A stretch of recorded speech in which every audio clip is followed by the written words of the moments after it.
Bueno, bienvenidos una vez más a Sin Diplomacia. Hoy tenemos, ¿cómo se diría? Hermosa mañana, ¿verdad?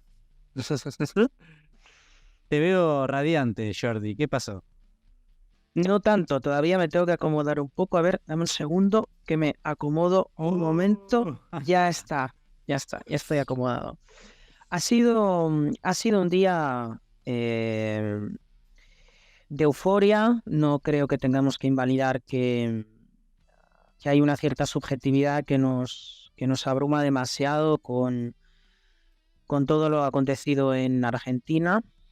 Javier Milei es presidente, algo que era probable, algo que los mercados de apuestas, algo que las mismísimas encuestas, algo que todos nos podíamos hacer la idea desde el mes de agosto, pero que es un factor que muchas personas pensábamos que al ser tan antisistema sería prevenido por el mismo sistema a través de alguna clase de artimaña. Afortunadamente, las tareas que se tenían que hacer para evitar los permanentes cisnes blancos que han ido ocurriendo en la política argentina, más el jarrón de agua fría de la primera vuelta, se ha podido contravenir. Yo quiero dar simplemente dos entradas para explicar que en nuestro programa a veces creo que analizamos las cosas con exactitud y prueba de ello es que lo que decimos se acaba cumpliendo. La primera cosa que nosotros dijimos en el mes de agosto fue que tras el resultado de las PASO era prácticamente imposible que Javier Milei no ganara las elecciones. Lo explicamos, la primera vuelta parecía un principio de refutación, pero no. Lo segundo es que nosotros dijimos después del debate que a Sergio Massa quizás no le había ido tan bien como nosotros habíamos analizado, porque presentó la imagen de un político profesional en medio de un país que tiene una crisis de identidad política que se traduce en una crisis de hartazgo político. Y en medio de esa coyuntura, Javier Milei ha ganado. Lo primero que quiero decir, antes de darte paso para que des tu primera impresión, es que al menos bajo mi punto de vista, la sorpresa no ha sido la segunda vuelta. La sorpresa fue la primera vuelta, porque el resultado que se ha producido en la segunda vuelta era el esperado antes de la primera vuelta. Era el resultado que nosotros hubiésemos esperado en el caso de que Milei no hubiera tenido el porcentaje suficiente y hubiese tenido que ir a una segunda vuelta. Pero como Massa fue el cisne negro del cisne negro, algunas personas pensaron que tendría un techo todavía mucho más alto, cosa que evidentemente se ha demostrado con el tiempo que no. Y Milei un crecimiento exponencial que se ha convertido casi en la perfecta suma del resto de los partidos políticos en Argentina, salvo el del Frente de Izquierdas. Hay algo que yo noté, ¿no? Y en algún que otro capítulo lo mencioné, muy por arriba, pero lo mencioné, es el hecho de cómo Milei iba haciendo ciertos análisis y esos análisis que hacía los repetía tanto que hacía como profecías autocumplidas. Se iban acomodando ciertos factores en los cuales desembocaban en lo que él terminaba profetizando, por así decirlo, ¿no? En su análisis. En parte porque al no haber un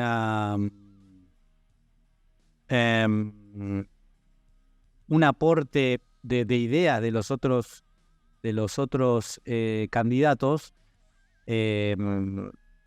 eso hizo de que todo se centre en Milei, ¿no? Tanto a favor o en contra. Entonces eso le dio como una cierta espalda como para que su propio análisis se vaya dando y eso le dio como también cierto margen para un montón de cuestiones, como por ejemplo el tema de la campaña del miedo, ¿no? Eso es algo que yo quiero puntualizar porque es muy difícil importar este tipo de soluciones que resultan en otros lugares, como por ejemplo lo que pasó en Brasil. La campaña del miedo no es una idea propia que se dio en la campaña de Sergio Massa, sino es algo que fue importado con el beneplácito y no solamente el beneplácito, sino también el aporte de Lula, o sea que viene de una copia textual, copy-paste, de lo que fue la campaña en Brasil. Entonces, el problema que tienen estos modelos de propaganda, cuando se los calca, es que no se mesura bien los factores culturales de cada lugar.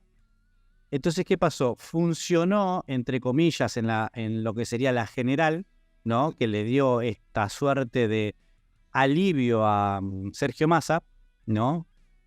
y dijeron, bueno, vamos con todo a esto y le dieron rosca más no poder. Ahora, el problema es, ¿cómo calculás la campaña del miedo para que sea algo creíble? O sea, ¿hasta qué punto es creíble y hasta qué punto termina desdibujándose y transformándose en algo irreal, en algo, ¿cómo se puede decir? Artificial, ¿no? Porque, a ver, dentro de lo que es la campaña del miedo se vio un montón de cosas. O sea, se vieron campañas de, por ejemplo, niños. Utilizaron niños para este tema de la venta de órganos y el uso indiscriminado de armas de fuego, porte legal de armas de fuego y todo lo que podría causar venta de órganos, más niños, más porte legal de... O sea, es una locura. Es una locura para los estándares culturales que se maneja dentro de la sociedad argentina, que dentro de todo, a pesar de tener un ataque woke, ¿no? Estos últimos años, con todo este tema de, por ejemplo, los pañuelos verdes, todo el feminismo radical y todas estas cuestiones, sigue teniendo un plafón bastante grande de lo que es el conservadurismo, ¿no? En lo que es la tradición conservadora argentina. Entonces, o sea, fue el mismo shock, ¿no? Salvando las diferencias, la campaña del miedo fue el mismo shock que causó que Milei le haya dicho tirabombas a la señora Bullrich, de repente se dio vuelta y son todos amigos. Esa misma disonancia se dio en los dos lados, nada más que, bueno, el miedo del kirchnerismo también ayudó, que es algo que ya venía anterior a la campaña del miedo, ya es una campaña que todo el mundo vive, entonces eso como que hizo una especie de suavizar el hecho de la dada vuelta y este cambio de casta no casta y todas estas cuestiones, ¿no?, que se dieron, que ayudaron también a Milei en lo que vos mencionaste muy bien, el tema de este ideal de político profesional impoluto y bueno, y Javier Milei como recién llegado, ¿no?, a la política. Sí, el problema con la campaña análoga de las elecciones del Brasil, el hecho de haber utilizado campaña con muchísimos expertos en construcción negativa de la identidad del otro candidato, en el caso de las elecciones de Brasil, es que en realidad el caso Bolsonaro-Lula no es extrapolable porque Lula, que ganó esas elecciones, era el cambio. O sea, esa figura estaba muchísimo mejor encarnada por Javier Milei. De hecho, la esperanza vencerá al miedo es el lema de campaña que llegó a utilizar Lula para ganar las elecciones de Brasil con esos expertos que asesoraron a Massa. Pero Massa fue el rival contra el que la esperanza tenía que ganar al miedo. Por tanto, no salió bien precisamente porque los antagonismos estaban invertidos. La persona que encarnaba la misión de Lula finalmente fue Javier Milei. No pudo ser de ninguna manera Jair Bolsonaro. Jair Bolsonaro era un continuismo mucho más razonable y mucho más exitoso del de Sergio Massa. Por tanto, es evidente que la campaña del miedo no sirve, y no sirve especialmente porque subestimaron la participación y la exposición pública de Javier Milei. Y eso creo que se ve especialmente representado en el debate presidencial. En el debate presidencial, si recuerdas, en el primer bloque económico, la estrategia de Sergio Massa fue dejar que Javier Milei consumara su propio tiempo. Hablase mucho para que se pusiera palos a las ruedas en el momento de atacar argumentalmente a su rival en términos del área económica. Entonces, Sergio Massa pensó que cuanto más pongamos a Javier Milei contra sus propuestas o ante la evidencia de sus propuestas, más se irá autodestruyendo para que el miedo a que Massa continúe se neutralice con el miedo a la consecución política de un gobierno de Javier Milei. Pero claramente lo que hicieron fue subestimar la presencia de Javier Milei en los medios de comunicación, porque su mensaje, detrás de ese mensaje existía una forma, y esa forma era mucho más humanizada, mucho más empática y mucho más sencilla que el horror inhumano que Sergio Massa estaba pintando sobre su rival y el horror inhumano que en realidad representaba el propio Sergio Massa al ser una figura tan auténticamente hiperasesorada, tan artificial y tan alejada de los problemas económicos y materiales que estaba viviendo realmente Argentina. Si atendemos al dato, en las últimas 9 elecciones, de hecho, en todas las elecciones que han ocurrido en Latinoamérica desde la llegada de la pandemia, no ha repetido ningún oficialismo. Todos los oficialismos han sido sacados del poder a través de las elecciones democráticas. No solo eso, en el 40% de esas elecciones, el oficialismo ni tan siquiera ha participado de los balotajes. Ahora ha participado no por la fuerza intrínseca del peronismo, sino por la desunión de la fuerza o de las fuerzas, en este caso, opositoras. Si bien a mí me gustaría recuperar un fenómeno que creo que en comunicación política es muy, muy real y en el comportamiento de los electores es muy real. Los votantes no son de los partidos. Si los votantes fueran de los partidos, la mitad de Juntos por el Cambio no se pronunció, llamó a la indecisión y el número de votos en blanco en esta elección fue del 1%. Por tanto, si la estrategia de la mitad de Juntos por el Cambio no ha funcionado, ¿por qué pensar que la estrategia de la otra mitad de Juntos por el Cambio sí lo ha hecho? ¿Por qué no pensar que genuinamente el votante de Patricia Bullrich ya tenía una sintonía ideológica hacia Javier Milei o una sintonía realmente contraria a Sergio Massa? Sergio Massa ha fracasado, tiene unos rubros económicos nefastos y no podía ganar esta elección. No la podía ganar. Y Javier Milei, y me gustaría enlazar con un vídeo próximo que emitiremos en otro día, pero el resultado de Javier Milei demuestra que tiene una legitimación para aplicar sus medidas más partidistas y menos englobadas en el bloque amplio de la oposición, como cerrar el Banco Central, dolarizar la economía o recortar más el gasto público de lo que le gustaría hacer a una oposición más tibia, más liberal clásica. Es que Javier Milei es el presidente más votado de la historia de la democracia argentina.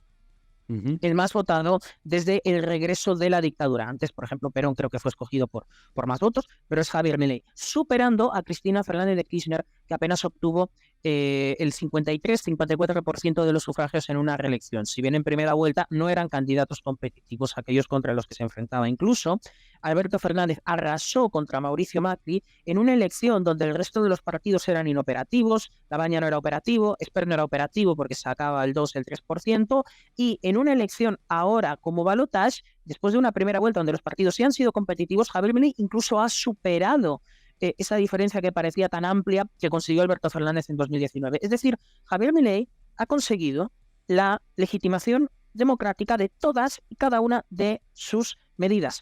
Evidentemente la democracia tiene un problema, ¿no?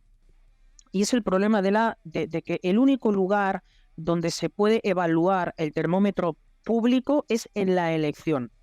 Solo es la elección el lugar donde podemos saber lo que la gente piensa. No lo podemos saber con el músculo social de la gente que va a la calle, porque la gente que va a la calle no cuenta con la gente que no va a la calle, pero que también vota. Y las encuestas cuentan con casos que al final acaban pareciendo muy contraproducentes para la credibilidad de las encuestas, porque así como no acertaron a ganador en las PASO y en la primera vuelta, sí acertaron a ganador ahora, pero no acertaron la distancia colosal que sacó Javier Milei, que fue de 3 millones de votos. Ahora vamos a intentar reflexionar, si te parece, incluso a especular, porque como la segunda vuelta proyecta indecisos, proyecta voto en blanco, no sabemos cuál es el porcentaje concreto de votos hacia Javier Milei. No sabemos si fue el 42, el 43%, sabemos que superó el 50% porque es base 100, ¿no? El voto de Massa contra el voto de Javier Milei. Pero el hecho de que haya conseguido una distancia de 3 millones de votos y que haya sumado prácticamente 2/5 partes o incluso una tercera parte, más de una tercera parte del voto que consiguió en primera vuelta, significa que prácticamente ha conseguido la totalidad del votante de Patricia Bullrich. Sí. Cuando lo que quiso hacer Sergio Massa y la estrategia que siguió Sergio Massa en el debate presidencial fue intentar demostrar que Milei era poco creíble para que esas personas, al menos hubiera un marco de indecisión que no participase de un voto masivo. Ese voto masivo existió. O sea, es que se estuvo hablando mucho del hecho de, por ejemplo, de cómo Bullrich, en un acto, entre comillas, heroico, patriótico, salió a apoyar a Milei desde el primer momento, y no creo que haya sido tanto como una especie de patriotismo, sino una... ¿Cómo te puedo decir? Sacó como la chapa de político profesional, en el sentido de que por primera vez en bastante tiempo, a pesar de no haber aportado ideas, y ella pensó que solamente podía ganar con caudal político y una insignia que era, por ejemplo, derrotar al kirchnerismo, y con eso era suficiente para ganar, hizo una lectura correcta. No es que el apoyo a Milei, o sea, no es que los votos de Cambiemos o del PRO migraron a Milei gracias al apoyo de ella. Los votos de Milei, los votos del PRO ya habían migrado. Lo que ella hizo fue darse cuenta de eso y ahí le dio el apoyo. Entonces, lo que primó es la necesidad de un cambio y no tanto una directriz de ella como dirigente político, es decir, muchachos, vayan y voten. Yo les doy la venia, vayan y voten. No. Esa gente, a pesar, por ejemplo, lo que quiero decir es que si Patricia Bullrich hacía la gran UCR y decía libertad, hagan lo que quieran, voten en blanco directamente, no apoyen a Milei, que varios dirigentes dijeron eso, esa lectura fue una lectura muy audaz tanto de Macri, que se posicionó como un gran estratega. La verdad que lo que hizo Macri fue para sacarse el sombrero con una jugada digna de Game of Thrones. Fue ganar y era una figura política demacrada por su gestión, pero ganó la elección. Totalmente. No solo eso, sino que ahora se posicionó para lo que le importa a él, que es la política en el fútbol. Ya empezó a tirar dardos venenosos contra el presidente de la AFA. Así que no te extrañe que Macri vaya para esos lados, que es lo que a él le interesa. Para presidir al mejor equipo de América, ¿no? Al mejor club de América, para presidir al mejor club de América. Claro, te digo eso. Sí. Si me permites... Sí, perdón. No, ¿Yo? Sí. Vale. A ver, yendo a por qué, si me permites explicar con datos qué es lo que ocurrió el día de la elección, es que Sergio Massa solo se consiguió imponer en 3 distritos. En 3 distritos que son Santiago del Estero, que es un régimen feudal, 68-31, es decir, un régimen no competitivo, una especie de dictadura clientelar, en Formosa, en la provincia de Buenos Aires por 1,5 puntos, recordando que Sergio Massa hubiese necesitado para ser competitivo después de las victorias, que quizá no eran previsiblemente tan arrolladoras, pero eran victorias contundentes, hubiera necesitado sacar 18 puntos en la provincia de Buenos Aires y con el 70% del voto escrutado tenía 0,8%. Y los siguientes 21 distritos simplemente fueron violetas. En una elección como en Estados Unidos, donde uno no gana por el voto popular, en Argentina sí, sino que gana por los distritos, esto hubiera sido un 90-10, hubiera sido una paliza. O sea, según el sistema electoral, esto... Evidentemente, o sea, no hay sistema político que pueda maquillar el fracaso, el ridículo, la derrota humillante y los palos que se ha llevado el narco Pinocho. Si llegamos a tomar las PASO como centro de referencia, lo que también tenemos es que Javier Milei le ha robado distritos que había ganado el oficialismo. Por ejemplo, las provincias del Chaco, donde falta el escrutinio oficial, pero se impuso por 400 votos, y Catamarca. Y además se consagró en Corrientes y Entre Ríos, que fueron de Juntos por el Cambio en primer lugar. La gran distancia sacada en las urnas se encuentra en Mendoza y en Córdoba. En Córdoba, 74-26. No hablemos porque no hay tiempo, pero el fracaso y la nulidad de la visita que hizo Sergio Massa a Córdoba, porque Sergio Massa visitó Córdoba y todo lo que hizo fue llevarse una paliza de los periodistas, y creo que se convocó incluso una asamblea de tomates, ¿no? Para tirarle tomates, y no sé si fue el lugar donde se filtró el vídeo de Sergio Massa, así poco menos que con fentanilo encima. Exacto, fueron 1.600.000 votos para la Libertad Avanza, 570.000 que obtuvo el ministro Sergio Massa. Es una barbaridad, un rapapolvo. El rapapolvo fue en Mendoza, 71-28, donde fueron 780.000 contra 315.000. En Santa Fe, 62 contra el 37. Es un peso electoral similar al de Capital Federal o al de Córdoba. Y quiero dar un dato muy gracioso. ¿Tenés los números de Jujuy a mano? Sí, te los puedo dar si quieres. Pero antes de dártelos, me gustaría decir que Santa Fe, en lugar de Rossi, que es el vicepresidente, se ha llevado una paliza.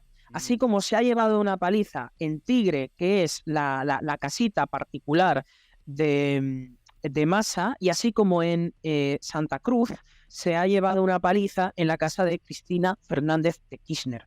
Es decir, que incluso en los centros electorales de los principales capitos del kirchnerismo han perdido y han sido arrasados. No los quieren ni en sus propias casas, a pesar de haber dedicado 3 puntos del Producto Interno Bruto para comprar al elector. No han ganado ni en su propia casa. Ni en su propia casa. En Jujuy te puedo dar algunos datos, creo que solo representó el 1,6%, había 590.000 electores para poder participar, se impuso Javier Milei con el 58,3% de los votos, mientras que Sergio Massa el 41%. Con eso quiero reforzar el punto que yo había dicho anteriormente, que por ejemplo Gerardo Morales, que es el gobernador actual de Jujuy, él lo que había dicho básicamente es: no voy a apoyar a Milei, Milei es esto, de lo otro, bla, bla, bla, hay que ir en contra de Milei. Bueno, ahí está. Según la encuestadora CB Consultora, para añadir un detalle más a todo lo que estábamos hablando y la abrumadora diferencia que es capaz de sacar Javier Milei, eso se debería a que existe un ítem no demasiado bien previsto antes del resultado de los comicios electorales del domingo, que es el techo y el piso de los candidatos. Si bien el piso de Javier Milei era ligeramente superior al piso de Sergio Massa, el techo era sustancialmente más alto y Javier Milei habría incluso partido el techo hacia arriba, mientras que Sergio Massa habría obtenido el peor diferencial que podría obtener, sabiendo que su base era ese 37% de los votos, que a duras penas habrá llegado a escalar. Es una aritmética del podría llegar a votarlo. Y existen muchísimas consultoras que han llegado a distinguir el voto seguro del apoyo que podrían llegar a recibir los candidatos. Y de hecho, CB Consultora, que es la encuestadora de Christian Boutet, que ha sido, de hecho, de las más precisas, y que, por cierto, a principios de la semana pasada decía que la victoria de Javier Milei era prácticamente irremediable porque estaba 4 puntos encima, con una participación que aproximadamente se mantenía en el 74%, es decir, parecida a la final, que fue del 76%, indicó que Javier Milei se imponía en el rubro no tanto del voto seguro, sino del apoyo potencial que podrían recibir los candidatos. Otro aspecto, como he venido insistiendo, es el voto en blanco. Es cierto que los dos candidatos presentaban un nivel alto de rechazo, pero solo el 1,55% se abstuvo, lo que, como creo haber mencionado anteriormente, de alguna manera ya induce a pensar que el voto no es directamente trasladable del candidato, de los candidatos o de los políticos a los que finalmente se encuentran en el balotaje. ¿Por qué? Bueno, porque existe un 50% de Juntos por el Cambio que abogó por la abstención. Pues finalmente esa abstención, evidentemente, no resultó exitosa. Si hubiera resultado exitosa, hubiese favorecido a Sergio Massa, pero la mayoría de encuestas sí se equivocaron en ese campo. Es decir, consideraron que habría un 6% de votos en blanco, más que abstenciones, votos en blanco. Abstenerse sería no ir a votar, y en este caso solamente fue del 1,55%. También querría añadir cómo quedaron los distritos que de hecho ganó Patricia Bullrich en las PASO y en la primera vuelta. Pues por ejemplo podemos ir al caso de Corrientes, donde el 13 de agosto, día de las PASO, quedó dominado por Juntos por el Cambio. Y la sumatoria de Bullrich con Rodríguez Larreta, que fue su competidor, fue del 34%. 5 puntos abajo, pero en segundo lugar quedó Unión por la Patria. Y Milei quedó tercero, 6 puntos por debajo de Juntos por el Cambio. ¿Qué es lo que terminó pasando? Pues que sin Juntos por el Cambio, Milei quedó primero por el 53% y Massa perdió con el 46%, lo que evidentemente podría significar que la diferencia es de prácticamente el 7% y es un número menor al casi 12% que separaba a los dos candidatos en el conteo nacional. En la otra provincia es Entre Ríos. En las PASO ganó Juntos por el Cambio y lo hizo con el 32%. Insisto nuevamente, asumiendo la sumatoria del voto de Rodríguez Larreta y el voto de Patricia Bullrich. Libertad Avanza quedó tercero, pero en el balotaje ganó por el, atención, 61%. Quedó tercero, 8 puntos por debajo de Unión por la Patria, y en el balotaje ganó prácticamente duplicando el número de votos que obtuvo Sergio Massa. Por otra parte, También voy a dar un pequeño detalle que es Córdoba, porque Córdoba pintó de violeta, podríamos decir, 25 de los 26 departamentos que componen el mapa. Y de estas jurisdicciones, en Río Segundo consiguió un 78% de los sufragios. Se hablaba del Fernet, de repetir el resultado de Mauricio Macri, que era un 71%, finalmente se sobrepuso con el 75%. Y la comuna, ya no hablamos de distritos, pero sí la comuna, donde Javier Milei obtuvo un porcentaje de adhesiones brutal, fue Los Charitos, en la ruta 19, que está a 100 kilómetros de la ciudad capital, donde sacó un 90% de votos a favor, lo que es la práctica totalidad de un distrito donde el 58%, una comuna, mejor dicho, de los empadronados terminaron votando. Por último, también me gustaría decir que la contracara del fenómeno Milei es que se ha producido una derrota muy importante. La primera es la del peronismo, porque desde 2015 hasta esta parte ha perdido 600.000 votos. En 2015 el peronismo perdió contra Macri, pero ahora que ha perdido con Milei ha perdido 600.000 votos más, lo que explica que la diferencia entre Milei y Massa sea muy superior a la diferencia entre Macri y Scioli. Pero no hay que perder, en último lugar, el valor, o no hay que perder la perspectiva de que el principal derrotado, tanto en orden de tiempo como, puedo argumentar, en orden de magnitud, fue Juntos por el Cambio. Hay que pensar en este dato. Entre el 2019, en la elección Macri-Alberto, y las elecciones generales del 22 de octubre, Juntos por el Cambio perdió 4,5 millones de votos sin haber gobernado, sin haber tenido que ajustar cuentas por una mala gestión. O sea, el peronismo desde el 2015 hasta hoy perdió 500.000 votos. Juntos por el Cambio perdió 4.500.000, porque como hemos explicado, esta es la dureza del derbi, nos enfrentamos entre una disputa territorial de lo que podrían ser aliados, pero decidieron competir. Evidentemente, si esa decisión no se hubiera tomado, Javier Milei no hubiera participado y por tanto no hubiera ganado las elecciones.